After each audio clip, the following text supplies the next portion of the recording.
Okay, I want you to do something for me right now. If you can, just picture your physical wallet. Right, the one in your pocket. Yeah, that one. It's leather.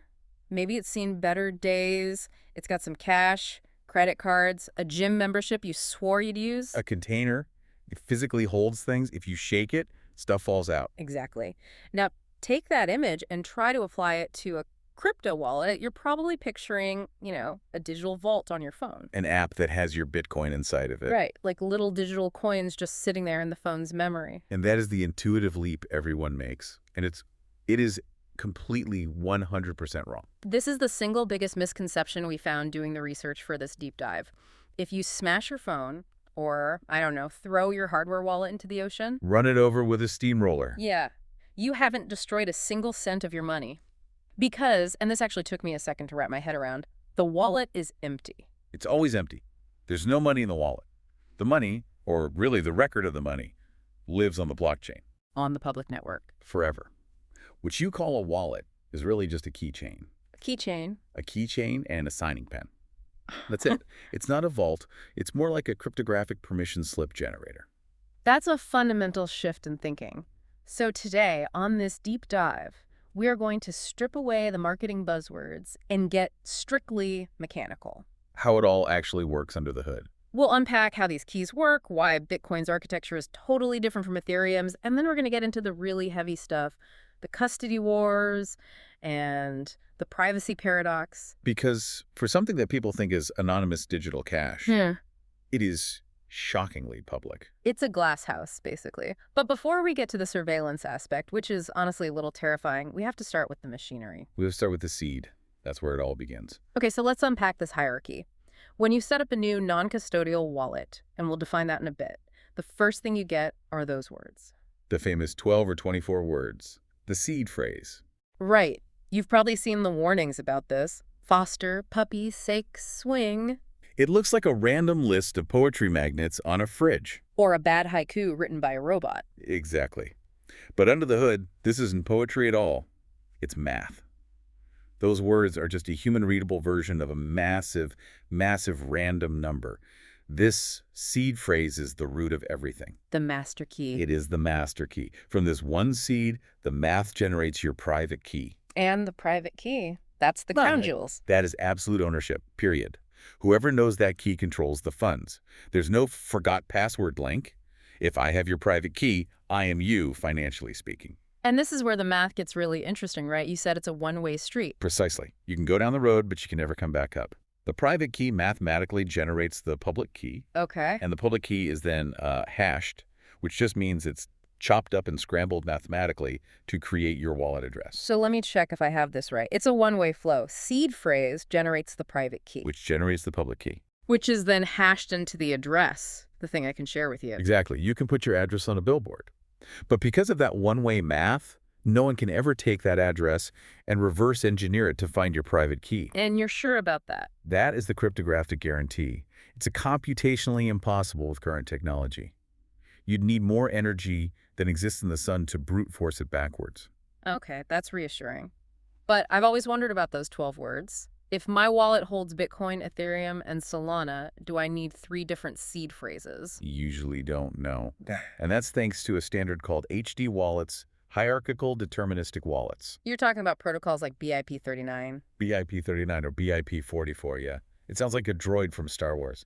It really does. BIP39 shut down the garbage mashers. But it's just an industry standard that says, okay, we're going to derive keys in a specific order from this one seed, so that one single phrase Foster, puppy, sake. can generate an unlimited number of addresses for different blockchains all at the same time. So it's like a master key card for a hotel that can open room 101, room 205, and the gym door.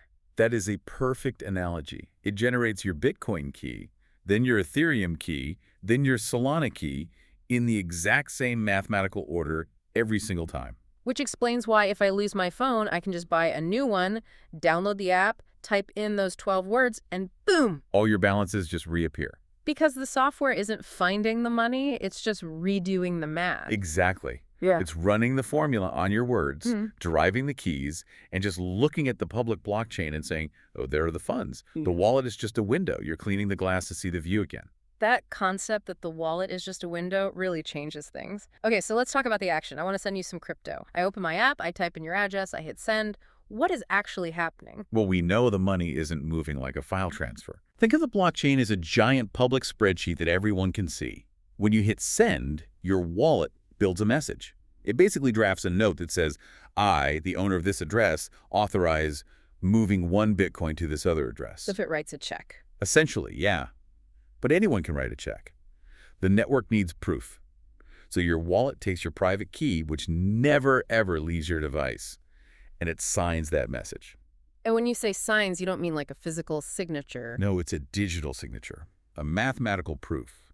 It's like putting a unique wax seal on a letter that proves it came from you without actually showing anyone the ring you used to make the seal. I like that. Your wallet then broadcasts that signed message out to the network. And the miners or validators look at the signature, they check the public spreadsheet to see if I have the funds, and they update the ledger. Precisely. The money is just an entry on the spreadsheet changing columns.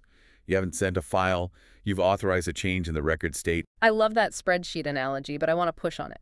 Because our research made it clear that not all spreadsheets look the same. No, they don't. The architecture of the big three, Bitcoin, Ethereum, Solana, they're totally different. They are. And honestly, understanding this is what separates the tourists from the natives. It affects fees, speed, everything. Let's start with Bitcoin. It uses something called the UTXO model. Unspent transaction outputs. This one took me a minute. It's right. like digital cash, right? Exactly. Imagine you have a $20 bill. You want to buy a $5 coffee. You can't just tear a piece off the bill. No, I have to hand over the whole thing. You hand over the $20 input. The cashier takes it and gives you back a $10 bill and a $5 bill as change. 2 new outputs. So with Bitcoin, if I have a coin with 1 BTC and I want to send you half of it. You're actually sending the entire 1 BTC to the network. The network consumes or destroys that 1 BTC output, and it creates 2 new ones.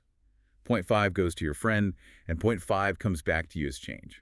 That is wild. So my balance isn't one number. It's a pile of change. Yeah, it's a pile of unspent change from every transaction you've ever received. The wallet just adds it all up for you to make it look clean. And you can spot these addresses, right? Legacy ones start with a 1. The newer SegWit ones with a 3. And the really modern, efficient ones, Bec32, they start with BC1Q. BC1Q. Good to know. Okay, so that's Bitcoin's digital cash model. How is Ethereum different? Ethereum uses an account-based model. This is way more intuitive for most people because it works just like a bank ledger. Simple. You have an account, it has a balance. If you have 10 ETH and send 5, the ledger just subtracts 5 from your column and adds 5 to the receivers. No change, no outputs being destroyed. And these are the famous 0x addresses. Right, they all start with 0x. But the key difference here isn't just the accounting, it's the programmability. The Ethereum account model allows for smart contracts, tokens, NFTs, all living in that same account structure. And then there's the third contender, Solana, the speed demon. Solana is a different beast entirely. It uses a single account structure designed for massive throughput. Its addresses are base 58. Which means they just look like a random string of letters and numbers. Pretty much, yeah. Now, the crucial warning here, and we have to emphasize this. Do not mix these up. Do not mix them up. This is the burning risk. Because the architectures and the math are different, the addresses are not interchangeable. If you send Bitcoin to a Solana address... It's not like an email that bounces back. No. Sometimes the wallet software will stop you, but if you force it, those funds can be gone, just burned into the void forever. That is the nightmare scenario. And it brings us to the question of responsibility, because if I burn my funds, there's no one to call, right? No help desk. Which leads us perfectly into the custody wars. This is maybe the biggest philosophical divide in the whole industry. It all comes down to that one phrase, not your keys, not your coins. Okay, so let's define the sides. Yeah. On one side, we have the bank approach, custodial wallets. This is your Coinbase, your Binance, your Kraken. Right. This is where most people start. You have a username, a password. If you forget it, you can reset it. It feels safe and familiar. But you're saying I don't technically have a wallet. You see a number in their database. Coinbase has a massive wallet with everyone's funds pooled together, and their internal spreadsheet says, this little piece of the pile belongs to you, but they hold the private keys. They are the custodian. Yes. The pro is convenience. The con is you're asking for permission to use your own money. They can freeze your funds, they can be hacked, or as we saw with FTX and Celsius, they can go bankrupt. And if they go bankrupt, you're just an unsecured creditor waiting in line. Exactly. And because they're financial entities, this is where KYC comes in. Know your customer. The selfie with the driver's license. Yep. You cannot use a custodial service without giving them your ID, your social security number, everything. Your real-world identity is linked to that account from day one. Then on the other side of the war, we have the sovereign approach, non-custodial. This is your software like MetaMask or Phantom, or your hardware devices like Ledger and Trezor. Here, the private keys are generated on your device. You're the only person on Earth who has that seed phrase. No login, no No password. login, no email, no help desk. You lose the phrase, the money is gone. But no one can freeze it. No one can stop you from using it. It is censorship resistant. Now, within non-custodial, we have to distinguish between hot and cold wallets. This is crucial for security. A hot wallet is software that's connected to the internet, like MetaMask in your browser. It's great for daily use, but because it's online, it's vulnerable to malware and phishing. And a cold wallet. That's a hardware device, a physical stick. The private keys are generated inside that stick, and they never ever leave it. When you sign a transaction, the math happens inside the device. The computer never sees the key. So even if my computer is full of viruses, the key is safe. That is the whole point. It's the gold standard for security. But there is some new tech bridging this gap, right? MPC? Yes, multi-party computation. Wallets like Zengo are doing this. It's fascinating. Instead of one single private key, the key is generated in mathematical shares or pieces. Like Voldemort's Horcruxes. A less evil version, yes. You hold one piece, the server holds another. You need both to sign. So if the server gets hacked, they only have half the key. It removes that single point of failure of the seed phrase. It's a very promising middle ground. I like that, but, and this is the big but we need to finish on, even with the most secure cold wallet, there's the massive elephant in the room, the privacy paradox. The glass house. I think most people get into this thinking, oh, it's anonymous digital cash. The government can't see what I'm doing. And that is dangerously incorrect. Crypto is not anonymous. It is pseudonymous. Explain the difference. Anonymous means no name, no trail. Cash is anonymous. Pseudonymous means you operate under a fake name, your wallet address. But the record of everything that fake name has ever done is public, permanent, and searchable by anyone. So if I know your address, I can see everything. Everything. Your balance, every token you've ever bought, who you sent it to, it's all there. But how do they connect the human to the string of numbers? You usually tell them. It happens at the on-ramp.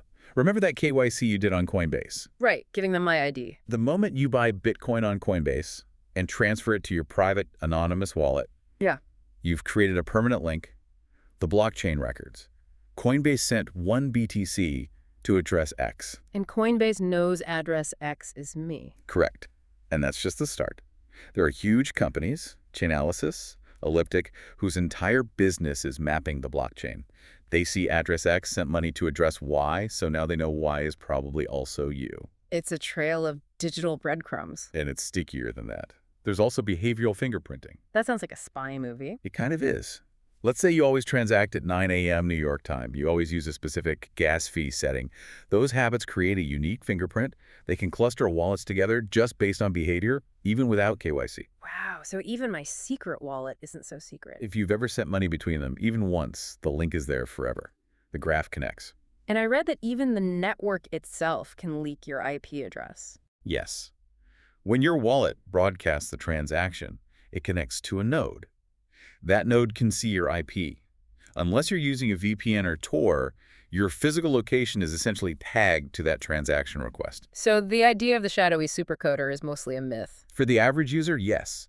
You are operating in a glass house.